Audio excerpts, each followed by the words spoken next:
Before we start, I want to go on record as saying Gundam Seed is the best Gundam anime. There, that should make everyone happy. The world is weird and makes me mad, but at least I get to talk about it with Jose. Gundam Seed, like many Gundam shows before it, is about the Earth being at war with the space colonies that orbit it. The wrinkle here is that the people living on the space colonies are genetically engineered humans, while those on Earth are not. In the anime, this is simplified to humans on Earth being called naturals and humans on the space colonies being called coordinators. So this is about space racism, right? No, not exactly. That's definitely a reading I've seen of this series, but I would argue this show isn't about race specifically, it's about hatred, and to narrow it down to space racism simplifies a much broader point that the series is making. My favorite scene in the whole series is this one, involving a group of B-tier characters confronting hatred. It needs some context to make sense, so here's a quick rundown. This takes place in an episode titled In the Promised Land. A group of natural soldiers, that is, humans who are naturals, not naturally born soldiers, are dealing with the recent deaths of their friends Kira and Toll.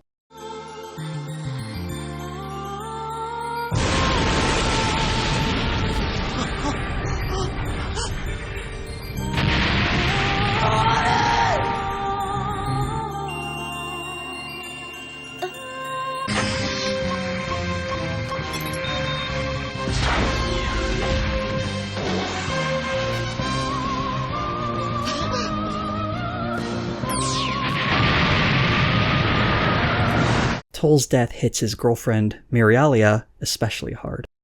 Flay, seen here, had been dating Kira, and the short version of the relationship is, bear with me here, he was a coordinator manipulated into helping the Earth military to protect his natural friends. And Flay, who not so secretly hates coordinators,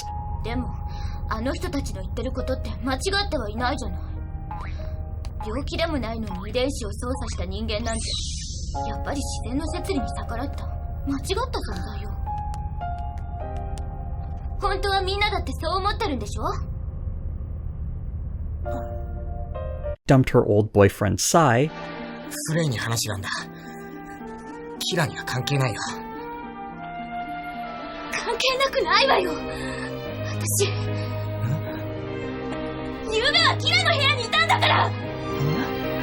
so she could manipulate Kira into dying in battle.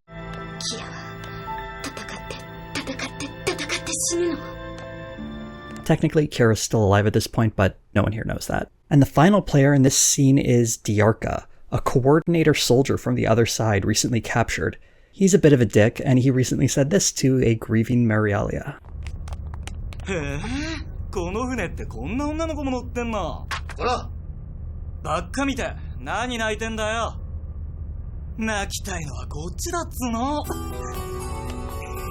Now all these characters are about to confront each other in a heavy moment.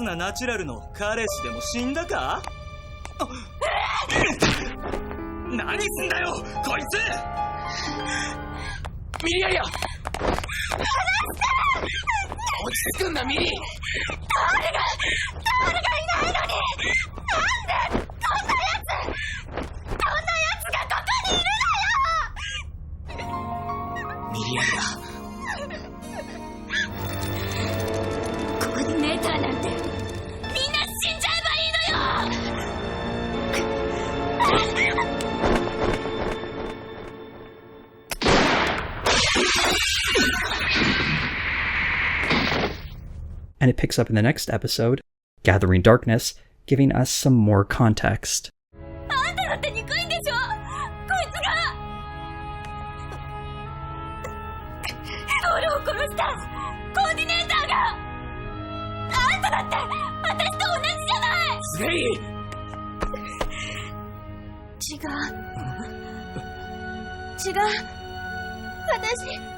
Flay being forced to confront the real feelings she developed for Kira is essential to this scene. Up to this point, she was pretty anti-coordinator, which led to her manipulating Kira, but seeing the humanity in him is forcing her to confront her prejudice and the assumptions that underpin it.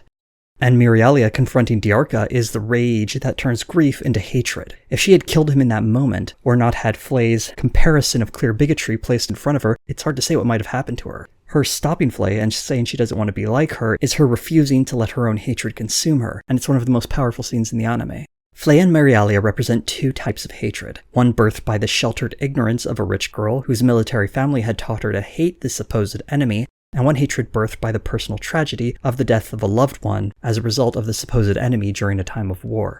In both cases, it's hatred that's learned, but taking very different routes. But both types of these hatreds are in many ways the same in that they otherize coordinators, making them seem more like monsters than people, by stripping away their individual personalities and seeing them as a collective evil. They're just the people we're at war with, in Flay's eyes, and they're just the people who killed my boyfriend, in Mirialia's eyes. It isn't until Mirialia sees the hatred represented in Flay that she realizes what's been growing inside her since the death of Toll, forcing her into action, leading her to reject that hatred.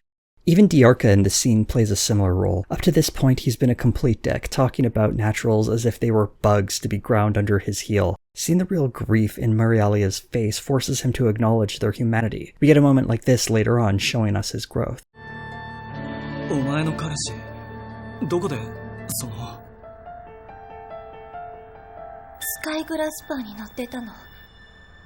島で。俺じゃない。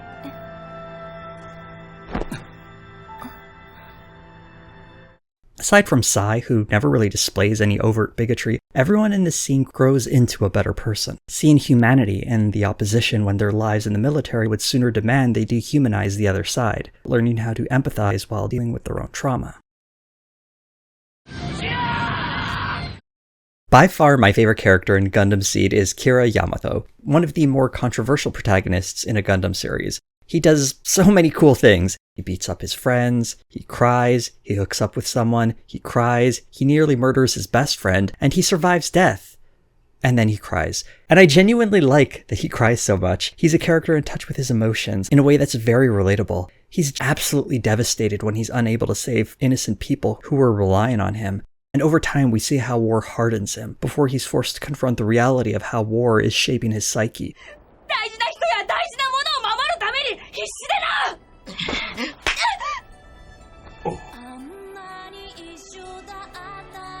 気持ちだけで一体何が守れるって言うんだ Much like Flay and Mirialia, and so many other characters in this series, war is what breeds hatred in the hearts of the characters, specifically the people at the very bottom, the soldiers who do the messy business of fighting. Kira has a weird arc in this story. He completes his personal growth roughly 35 episodes into the series,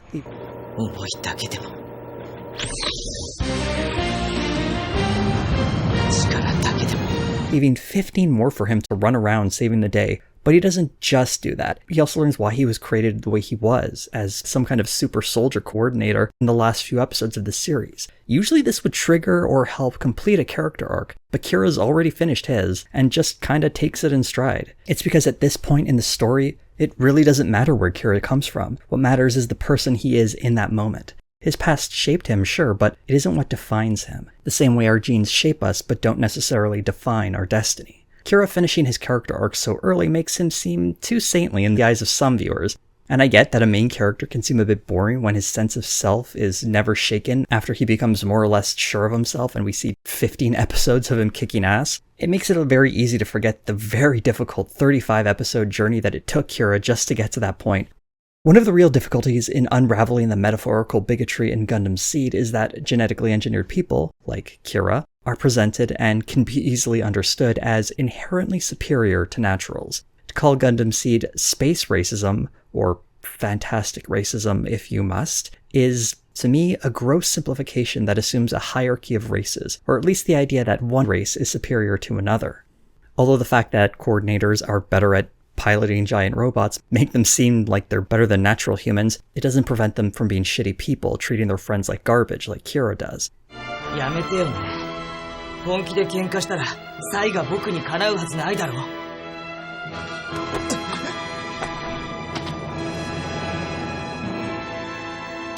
For all their physical and mental superiority, they are an evolutionary dead end. One of the challenges coordinators are facing in their space colonies is the lack of children being born, leading to arranged marriages and a declining population.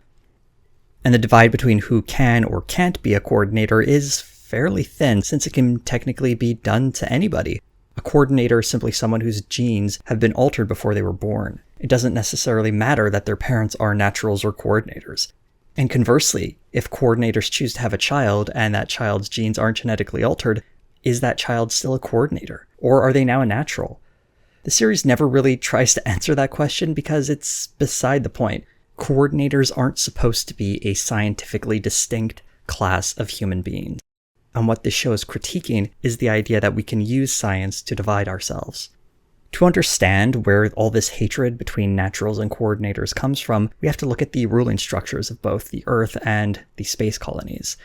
The alliance of Earth governments that are at war with the coordinators are dominated by a hate group called the Blue Cosmos, notably in the form of their leader, Mudata Azrael.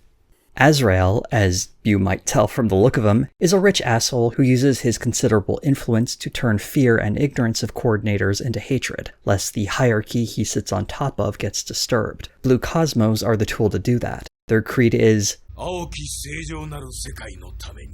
it raises the question, what exactly is a pure world? And why are human beings who aren't genetically modified not considered naturals? The rhetoric here reeks of scientific racism, carrying the assumption that human beings whose genes have been altered cannot possibly be humans themselves, or at least not humans in the right and proper natural way. If genetic engineering could be used to solve a chronic illness or prevent cancer, is getting in the way of these developments somehow removing someone's humanity? Or is it only okay to intervene after someone has been born? Blue Cosmos and Gundam Seed seem perfectly fine when it comes to altering human beings after they've been formed, as seen by the human CPUs they deploy to fight for them. These poor kids have had their minds shattered by drugs and experimentation, turning them into weapons for the military, but they are technically naturals since they haven't been genetically engineered. But are these guys more human than Kira or Atherin? I would say no, but they're also not less human either. Even when you have a clear example of two different types of human beings, and even if one has abilities the other doesn't, it doesn't make one more human than the other. And going back to Kira, the idea of Jesus Yamato, a name given to him by some critics, is short-sighted. If he truly were that infallible hero throughout the series, he wouldn't be nearly as compelling. But we see him in pain, we see him act like a jerk, and we see him be manipulated. Even though Kira has these abilities that appear to be superhuman, when it comes to piloting a giant robot, he's just as fallible as any other person. The complexities of genetic engineering represented make it difficult to map onto any current prejudice, which is why it's so much more helpful to read Gundam Seed as a series about the dangers of bigotry and prejudice more broadly. Although there are references to other forms of discrimination existing in this world, they're never actually depicted and often discussed in the past tense, as if this is a post-discrimination future, aside from discrimination towards coordinators. Though it's hard to really tell for sure since there are very few people of color in the series, and there don't seem to be any members of the LGBT community at all.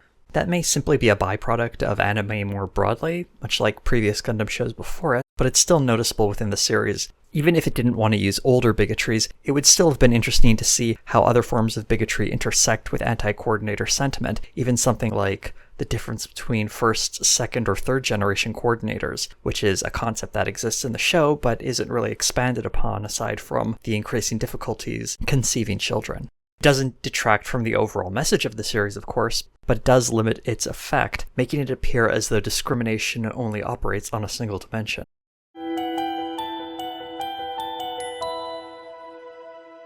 Originally airing in late 2002, it's tempting to map the attacks of September 11th onto this story, with the Bloody Valentine massacre standing in for the attack on the World Trade Center. In many ways, the Bloody Valentine attack had an effect on the people of the space colonies, the same way the September 11th attacks had an effect on the people living in the United States. This was an event that was considered so violent, it was a trauma for an entire group of people, and in many ways it felt like the beginning of history. When you hear people speak about the Bloody Valentine attack on Gundam Seed, it feels as though this is where it all went wrong. This is where relations between naturals and coordinators completely broke down. The truth is, though, if you look at the history of Gundam Seed, it's one part of a much longer story, in the same way the September 11th attacks were one part of a much longer story. I've spoken already about the Blue Cosmos, led by Azrael, and how they've infected the Earth's government. The space colonies are similarly infected, specifically in how the Bloody Valentine attack changed its eventual leader, Patrick Zala. Patrick lost his wife in that attack, and from that moment forward, views the Naturals as a threat to be exterminated. Aside from doing the anime villain thing of building a giant space laser to wipe out all life on Earth, we also see him do more interesting things, such as maneuvering political moderates out of power, winning elections with his hardline stance on ending the war as soon as possible. He even orders the assassination of his chief rival, Siegel Klein, who seeks to reconcile with the Earth government. It's clear that the people living on the space colonies are being trained to hate the people of the Earth, which emboldens authoritarians like Patrick Zala. 本気でおっしゃってるんですか？ナチュラルを全て滅ぼすと。これはそのための戦争だ。我らはそのために戦っているんだぞ。And I really appreciate how the anime demonstrates that happening, referring to public opinion and how it's swayed by the media, whether it be propaganda or pop music.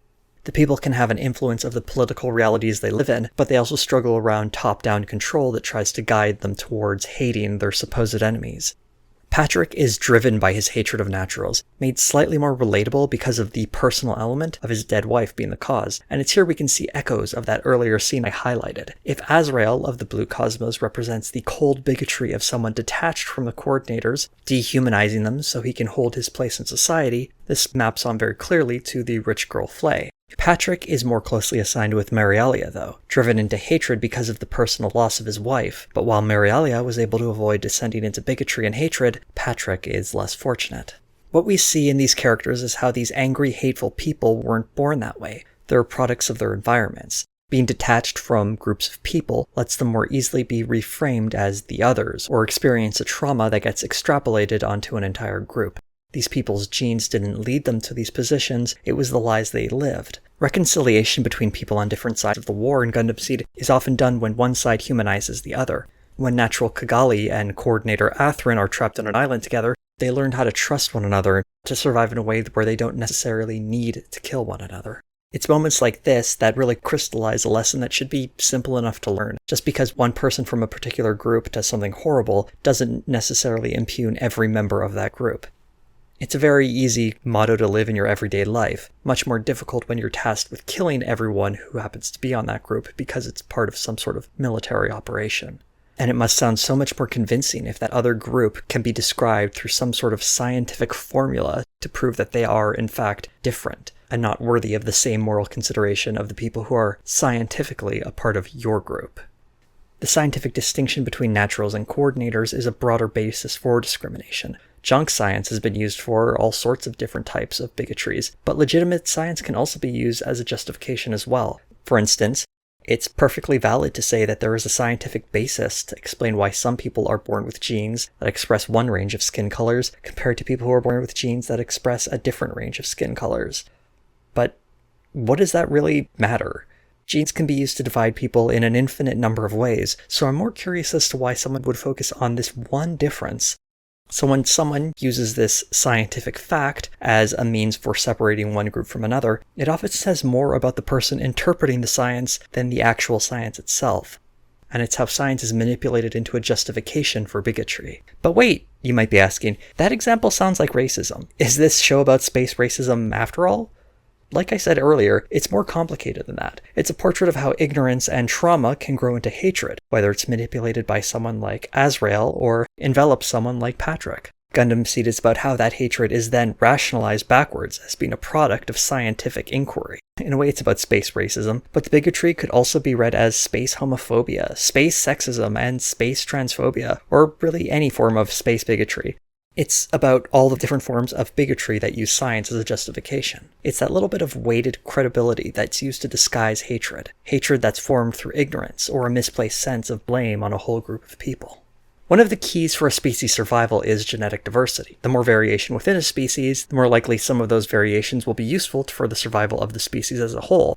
We get caught up in the idea of having the best genes, as if we can create divisions on who in society is most valuable, as if there was a simple scientific formula to measure the worth of a person. This not only ignores how genes interact with our environment to shape who we are, but it also ignores the scientific reality that a multitude of different people is the key to building a better world and ensuring the survival of the whole species. It's not about one person or one group being thought of as superior, it's understanding how there is no genetic hierarchy, and that we're all people working towards making a better world together. The closing line of Gundam Seed is one of my favorite. Kira, having saved the day, is floating in space amidst the wreckage of his Gundam. As he lays there, wondering if all this fighting was worth it, he sees Athrun and Kigali, the two people who found a way to see past their sides on the war and create a connection, flying out to meet Kira, and he says,